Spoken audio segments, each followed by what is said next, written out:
Traité du purgatoire de la bienheureuse Catherine Fiesca Adorna. Chapitre 2. De la joie des âmes qui sont en purgatoire. Comparaison au moyen de laquelle la sainte démontre comment ces âmes voient de plus en plus Dieu.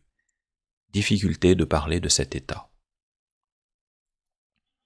Je ne crois pas qu'il puisse se trouver de contentement comparable à celui qu'éprouve une âme en purgatoire, sauf celui que ressentent les saints en paradis. Et chaque jour, ce contentement augmente par l'influence que Dieu exerce sur cette âme. Le contentement croît à mesure que l'empêchement à l'influence se consume. L'empêchement n'est autre que la rouille du péché. Le feu consume la rouille, et en même temps l'âme se découvre de plus en plus à l'influence divine.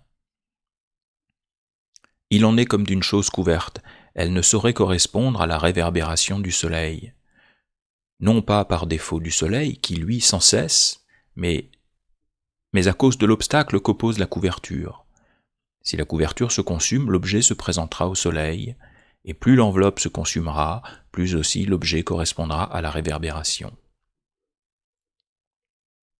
Ainsi la rouille, c'est-à-dire le péché, est la couverture de l'âme.